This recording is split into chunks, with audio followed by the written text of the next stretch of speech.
ಬಾಗಲಕೋಟೆ ಜಿಲ್ಲೆ ಹುನಗುಂದ ತಾಲೂಕು. ಹುನಗುಂದ ತಾಲೂಕಿನ ಐತಿಹಾಸಿಕ ಸ್ಥಳ ಕೂಡಲಸಂಗಮದಲ್ಲಿರುವ ಕಸ್ತೂರಿಬಾ ಗಾಂಧಿ ಬಾಲಿಕಾ ವಸತಿ ವಿದ್ಯಾಲಯದ ವಿದ್ಯಾರ್ಥಿನಿಯರು ಕುಡಿಯುವ ನೀರು ಮತ್ತು ಶೌಚಾಲಯದ ತೀವ್ರ ಸಮಸ್ಯೆಗಳಿಂದ ಬಳಲುತ್ತಿದ್ದಾರೆ. ಸರಿಯಾದ ಸರ್ಕಾರಿ ಸೌಲಭ್ಯಗಳ ಕೊರತೆಯಿಂದಾಗಿ ವಿದ್ಯಾರ್ಥಿನಿಯರ ಆರೋಗ್ಯ ಮತ್ತು ಶೈಕ್ಷಣಿಕ ವಾತಾವರಣಕ್ಕೆ ತೀವ್ರ ತೊಂದರೆಯಾಗಿದ್ದು, ಈ ಕುರಿತು ಕರ್ನಾಟಕ ರಕ್ಷಣಾ ವೇದಿಕೆ, ಕರವೇದಿಕಾರಿಗಳು, ಗ್ರಾಮ ಪಂಚಾಯಿತಿ ಅಭಿವೃದ್ಧಿ ಅಧಿಕಾರಿ ಪಿಡಿಒ ಅವರಿಗೆ ಮನವಿ ಸಲ್ಲಿಸಿ ತಕ್ಷಣ ಸಮಸ್ಯೆ ಬಗೆಹರಿಸುವಂತೆ ಆಗ್ರಹಿಸಿದ್ದಾರೆ. ಮೂಲಭೂತ ಸೌಕರ್ಯಗಳ ತೀವ್ರ ಕೊರತೆ. ವಸತಿ ಶಾಲೆಯಲ್ಲಿ ಓದುತ್ತಿರುವ ವಿದ್ಯಾರ್ಥಿನಿಯರಿಗೆ ಸ್ವಚ್ಛವಾದ ಕುಡಿಯುವ ನೀರಿನ ವ್ಯವಸ್ಥೆ ಸಂಪೂರ್ಣವಾಗಿ ಇಲ್ಲ. ಜೊತೆಗೆ ಶೌಚಾಲಯಗಳು ಸಹ ಸರಿಯಾದ ನಿರ್ವಹಣೆ ಮತ್ತು ಶುಚಿತ್ವ ಇಲ್ಲದೆ ಇರುವುದರಿಂದ ವಿದ್ಯಾರ್ಥಿನಿಯರು ತೀವ್ರ ಅನಾನುಕೂಲತೆ ಎದುರಿಸುತ್ತಿದ್ದಾರೆ. ವಿದ್ಯಾರ್ಥಿಗಳಿಗೆ ಸರ್ಕಾರದಿಂದ ದೊರಕಬೇಕಾದ ಯಾವುದೇ ಮೂಲಭೂತ ಸೌಕರ್ಯಗಳು ಸಮರ್ಪಕವಾಗಿ ಲಭ್ಯವಾಗುತ್ತಿಲ್ಲ ಎಂದು ವರದಿಯಾಗಿದೆ. ಕರವೆಯಿಂದ ಪಿಡಿಒಗೆ ಮನವಿ ಮತ್ತು ಎಚ್ಚರಿಕೆ. ವಿದ್ಯಾರ್ಥಿನಿಯರ ಸಮಸ್ಯೆಗಳನ್ನು ಅರಿತ ಕರ್ನಾಟಕ ರಕ್ಷಣಾ ವೇದಿಕೆ ಸಂಘಟನೆಯ ಸ್ಥಳೀಯ ಪದಾಧಿಕಾರಿಗಳು ಕೂಡಲಸಂಗಮ ಗ್ರಾಮ ಪಂಚಾಯಿತಿ ಪಿಡಿಒ ಅವರಿಗೆ ಮನವಿ ಪತ್ರ ಸಲ್ಲಿಸಿದ್ದಾರೆ. ವಿದ್ಯಾರ್ಥಿನಿಯರಿಗೆ ಆಗುತ್ತಿರುವ ತೊಂದರೆಗಳನ್ನು ವಿವರಿಸಿದ ಕರವೇ ಮುಖಂಡರು ಕೂಡಲೇ ಶಾಲೆಗೆ ಕುಡಿಯುವ ನೀರು ಮತ್ತು ಶೌಚಾಲಯದಂತಹ ಮೂಲಭೂತ ಸೌಕರ್ಯಗಳನ್ನು ಒದಗಿಸಿಕೊಡಲು ಸೂಕ್ತ ಕ್ರಮ ಕೈಗೊಳ್ಳುವಂತೆ ಆಗ್ರಹಿಸಿದ್ದಾರೆ. ಸಮಸ್ಯೆಗಳನ್ನು ತಕ್ಷಣವೇ ಪರಿಹರಿಸದಿದ್ದರೆ ನಾವು ಉಗ್ರ ರೂಪದ ಹೋರಾಟವನ್ನು ಹಮ್ಮಿಕೊಳ್ಳುತ್ತೇವೆ ಎಂದು ಕರವೇ ಸಂಘಟನೆ ಪ್ರಾಧಿಕಾರಿಗಳು ಸ್ಪಷ್ಟವಾಗಿ ಸೂಚನೆ ನೀಡಿದ್ದು, ಶಾಲಾ ವಿದ್ಯಾರ್ಥಿನಿಯರ ಹಿತರಕ್ಷಣೆಗಾಗಿ ಹೋರಾಟ ನಡೆಸಲು ಸಿದ್ಧವಿರುವುದಾಗಿ ಎಚ್ಚರಿಸಿದ್ದಾರೆ. ಕರ್ನಾಟಕ ರಕ್ಷಣಾ ವೇದಿಕೆಗೆ, ಕರ್ನಾಟಕ ರಕ್ಷಣಾ ವೇದಿಕೆಗೆ ಎಲ್ಲಿವರೆಗೂ ಹೋರಾಟ, ಎಲ್ಲಿವರೆಗೂ ಹೋರಾಟ. ಅಯ್ಯಯ್ಯೋ ಅಯ್ಯಯ್ಯೋ ಅನ್ಯಾಯ ಅನ್ಯಾಯ, ಅಯ್ಯಯ್ಯೋ ಅಯ್ಯಯ್ಯೋ ಅನ್ಯಾಯ ಅನ್ಯಾಯ. ಕರ್ನಾಟಕ ರಕ್ಷಣಾ ವೇದಿಕೆಗೆ, ಕರ್ನಾಟಕ ರಕ್ಷಣಾ ವೇದಿಕೆಗೆ. ಎಲ್ಲಿವರೆಗೂ ಹೋರಾಟ, ನೀರು ಬಿಡುವರೆಗೂ ಹೋರಾಟ, ಎಲ್ಲಿವರೆಗೂ ಹೋರಾಟ, ನೀರು ಬಿಡುವರೆಗೂ ಹೋರಾಟ. ಬೇಕೇ ಬೇಕು, ನ್ಯಾಯ ಬೇಕು, ಬೇಕೇ ಬೇಕು, ನ್ಯಾಯ ಬೇಕು. ಕರ್ನಾಟಕ ರಕ್ಷಣಾ ವೇದಿಕೆಗೆ, ಕರ್ನಾಟಕ ರಕ್ಷಣಾ ವೇದಿಕೆಗೆ. ಸುತ್ತ ನಾನು ನಿಮ್ಮ ಪ್ರವೀಣ್ ವಾಲಿಕರ್, ಕರ್ನಾಟಕ ರಕ್ಷಣಾ ವೇದಿಕೆ ಹುಣಸೂರು ತಾಲೂಕು ವಿಭಾಗದ ಅಧ್ಯಕ್ಷ ಮಾತನಾಡುತ್ತಿದ್ದೇನೆ.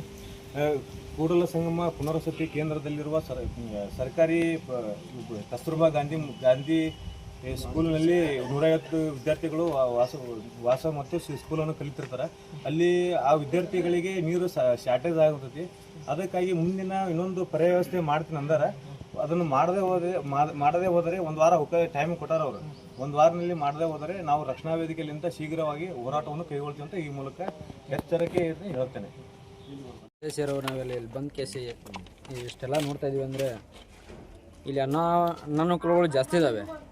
ಅವು ಅಧಿಕಾರಿಗಳು ಬರ್ತಾರೆ, ನೋಡ್ಕೊತಾರೆ, ಮಾಡ್ತೀನಿ ಹೇಳಿ ಆಶ್ವಾಸನೆ ಕೊಟ್ಟು ಹೋಗ್ತಾರೆ. ಇನ್ನೂ 2016ರಿಂದ ಆಶ್ವಾಸನೆ ಕೊಡ್ತಾಯಿದ್ದಾರೆ. 2025 ಮುಗಿತಾ ಬಂತು, ಇನ್ನೂ ಕೆಲಸ ಆಗಿಲ್ಲ. ಕಂಪೌಂಡ್ ಆಗಿಲ್ಲ, ಶೌಚಾಲಯ, ಚರಂಡಿ, ಕುಡಿ ನೀರಿನ ವ್ಯವಸ್ಥೆ ಯಾವುವು ಬರೀ ಆಶ್ವಾಸನೆ ಕೊಡೋದು. ಬಂದು ಎಲ್ಲ ಬರ್ತಾರೆ, ಅಧಿಕಾರಿಗಳು ಬರ್ತಾರೆ, ಪಿಡಿಒ ಬರ್ತಾರೆ, MLAಗಳು ಬರ್ತಾರೆ, ಎಲ್ಲ ಬಂದು ಬರೀ ಆಶ್ವಾಸನೆ ಕೊಟ್ಟಾರೆ. ಕೆಲಸ ಆಗ್ತಾ ಇಲ್ಲ. ಇದನ್ನು ಕೇಳೋರು ಯಾರಿಲ್ಲ ಅಂತೇಳಿ ಮಾಡ್ತಿದ್ದಾರೆ. ಅದಕ್ಕೆ ನಾವು ಕರವೇ ಸಂಘದಿಂದ ಬಂದು ಕೇಳ್ತಾ ಇದ್ದೀವಿ ಇಲ್ಲಿ. ಅದಕ್ಕೆ ನೀವು ಮಾಡ್ಲಿಕ್ಕಪ್ಪ ಅಂದ್ರೆ ನಾವು ಏನು ಇದು ತೊಗೋಬೇಕು ನಾವು ಮಾಡ್ಕೋತೀವಿ ಅಂತೇಳಿ ನಾವು ಇದಷ್ಟೇ ಕೇಳ್ಕೊತೀವಿ. ಆದಷ್ಟು ಬೇಗ ಇವು ಕೆಲಸ ಆಗ್ಬೇಕು, ಅಷ್ಟೇ ಸಮಸ್ಯೆ ಪರಿಹಾರ ಆಗ್ಬೇಕು. ಹೋರಾಟ ಮಾಡ್ತೀವಿ ನಾವು. ಈ ಪರಿಹಾರ ಆಗ್ಲಿಕ್ಕಂದ್ರೆ ಇವ ಪಿಡಿಒಗೆ ಹೋಗ್ತೀವಿ. ಪಿಡಿಒಗೆ ಹೋಗಿ ಇದು ಕೊಟ್ಟು ಬರ್ತೀವಿ. ಈಗ ಮುಂದಿನ ದಿನಗಳಲ್ಲಿ ವಾರ ಒಪ್ಪತ್ತಿನಲ್ಲಿ ಆಗ್ಬೇಕಿದೆ ಎಲ್ಲ ಕೆಲಸ ಆಗ್ಲಿಕ್ಕಂದ್ರೆ ಮತ್ತು ನಾವು ಏನು ಇದು ಹೋರಾಟ ಮಾಡ್ಬೇಕು ಅದು ಮಾಡ್ತೀವಿ ನಾವು ಇಲ್ಲಿ. ಕರ್ನಾಟಕ ರಕ್ಷಣಾ ವೇದಿಕೆ ಹಂಡ್ರೆಲ್ ಗ್ರಾಮದ ಅಧ್ಯಕ್ಷರಾದಂಥ ಇಲ್ಲಿ ಕಸ್ತೂರ್ಬಾ ಶಾಲೆಗೆ ಬಂದೇವಿ. ಇಲ್ಲಿ ಕೂಡಲಸಂಗಮ ವಸತಿ ಪೂರ್ತ ಇಲ್ಲಿ ಕಂಪೌಂಡ್ ಸರಿಯಾಗಿಲ್ಲ, ಶೌಚಾಲಯ ಸರಿಯಾಗಿಲ್ಲ. ಇಲ್ಲಿ ಒಳಗೆ 4 ಶೌಚಾಲಯ ಅದಾವೆ, ಅವು ಸರಿ ಇಲ್ಲ. ಹಿಂದಿನ ಜನ ನಮ್ಗೆ ವಾಸನೆ ಬರ್ತಾ, ಸ್ಮೆಲ್ ಬರ್ತಾ ಅಂತೇಳಿ ಇಲ್ಲಿ ಶಾಲೆಗೆ ಬರೋದು, ಒದರಾಡೋದು, ಅದು ಮಾಡಿರಿ ಇದು ಮಾಡಿರಿ ಅಂತ ಶಾಲೆನರಿ ಬೇದಾಡಿಸಿ ಅವ್ರಿಗೆ ಕಲಿಸೋ ಗುರುಗಳಿಗೆ, ಶಿಕ್ಷಕರಿಗೆ ಅವ್ರಿಗೆ ಇದು ಅನ್ಸುತ್ತಾ. ಇಲ್ಲಿ ಅವರು ಶಿಕ್ಷಕರು ಓದೋದು, ಪಂಚಾಯತಿಗೆ ಲೆಟ್ರ್ ಕೊಡೋದು, ಅವರು ಮಾಡ್ತೇವೆ ಇದ್ರಾಗ ಆಗ್ತೇವೆ, ಯೋಜನೆದಾಗ ಆಗ್ತೇವೆ, ಇದ್ರಾಗ ಆಗ್ತೇವೆ ಅಂತೇಳಿ ಬರೀ ಇದನ್ನು ಹೇಳ್ಕೊತ ಹೋಗೋದಾಗೈತಿ. ಈಗ 9-10 ವರ್ಷ ಆಯ್ತು ಕೊಡಕತ್ತಿ. ಇಷ್ಟ ಕೊಟ್ಕೊತ ಹೋದ್ರೆ ಮತ್ತು ಕೆಲಸ ಆಗೋದು ಯಾವಾಗ? ಬರೀ ಇದನ್ನು ಮಾಡ್ಕೊತ ಹೋದ್ರೆ ಈಗ ನಮಗೂ ಹೇಳಿ ಅವರು ಸಾಕಾಗೈತಿ. ನಾವು ಈಗ ಪಿ ಡಿ ಒ ಸಾಹೇಬ್ರಿಗೆ ಹೇಳಕತ್ತೇವಿ, ಅವ್ರು ತಿಳ್ಕೊಂಡು ಎಲ್ಲ ಸಮಸ್ಯೆ ಸರಿಪಡಿಸಿದ್ರೆ ಚಲೋ. ಸರಿಪಡಿಸ್ಲಿಕ್ಕಂದ್ರೆ ನಾವು ಏನು ಮಾಡ್ಬೇಕು, ನಾವು ಏನು ಮಾಡ್ಕೋಬೇಕು, ಮುಂದೆ ನಾವು ಏನು ಮಾಡ್ಬೇಕು ಅನ್ನೋದು ನಮಗೆಲ್ಲ ಗೊತ್ತೈತಿ. ಮಾಡಿ ತೋರಿಸ್ತೇವೆ, ಮಾಡಿ ತೋರಿಸಿ ಕೆಲಸ ಎಲ್ಲರೂ ಇದು ಮಾಡ್ಬೇಕು. ಯಾಕಂದ್ರೆ ಬಾರ್ಡ್ರ್ ಮಕ್ಕಳು ಬಂದಿರ್ತಾರೆ ಇಲ್ಲಿ, ಎಲ್ಲರೂ ದುಡ್ಡಿದ್ದಾರಲ್ಲ, ದೊಡ್ಡ ದೊಡ್ಡ ಶಾಲೆ ಕಳ್ಸಕ್ಕೆ ಎಲ್ಲರೂ ಬಾರ್ಡ್ರ್ ಮಕ್ಕಳು ಇರ್ತಾರೆ. ಈಗ ಎಲ್ಲರೂ ಇಲ್ಲಿ ಕಲಿತಾರೆ, ತಂದೆ ತಾಯಿ ಇರ್ತಾರೆ, ಎಲ್ಲರೂ ಇರ್ತಾರೆ. ಈಗ ಹೆಣ್ಮಕ್ಳು ಶಾಲೆ ಕಲಿಯಾಕತ್ತಾರ, ಬೇರೆ ಮಕ್ಕಳು ಅಂತ ನಮಗಿರಬಾರ್ದು, ನಮ್ಮ ಮಕ್ಕಳು ಅಂತೇಳಿ ನಾವು ಮಾಡಾಕತ್ತೀವಿ. ಅಂದಮೇಲೆ ಇದು ಕೆಲಸ ಆಗ್ಬೇಕಂತೇಳಿ ಮಾಡಾಕತ್ತೀವಿ. ಆಗೋ ಮಟ್ಟ ನಾವು ಬಿಡಂಗೂ ಇಲ್ಲಿ ಅದನ್ನು. ಯುವ ಘಟಕ ಹುನಗುಂದ ಮತ್ತು ಕೂಡಲ ಸಂಗಮ, ಗ್ರಾಮ ಘಟಕ ಕೂಡಲ ಸಂಗಮದವರು ಕೂಡಲ ಸಂಗಮ ಪುನರ್ವಸತಿ ಕೇಂದ್ರದಲ್ಲಿ ಕಸ್ತೂರ್ಬಾ ಗಾಂಧಿ ವಸತಿ ಶಾಲೆಯಲ್ಲಿ ಸುಮಾರು 150ಕ್ಕೂ ಹೆಚ್ಚು ಬಾಲಕಿಯರು ಅಲ್ಲಿ ಹಾಸ್ಟೆಲಲ್ಲಿ ವಾಸ ಮಾಡ್ತಾರೆ. ಕುಡಿಯುವ ನೀರಿಗಾಗಿ ಏನು ನಾವು ಒಂದು ನಳದ ಕನೆಕ್ಷನ್ ಅದ, ಅದು ಸಾಲ್ತಾ ಇಲ್ಲ. ಅದಕ್ಕೆ ಇನ್ನೊಂದು ಕನೆಕ್ಷನನ್ನು ಕೊಟ್ಟು ಹೆಚ್ಚಿಗೆ ನೀರು ಬಿಡಬೇಕು ಅಂತೇಳಿ ಮನವಿಯನ್ನು ಏನು ಕೊಟ್ಟಿದ್ದಾರೆ.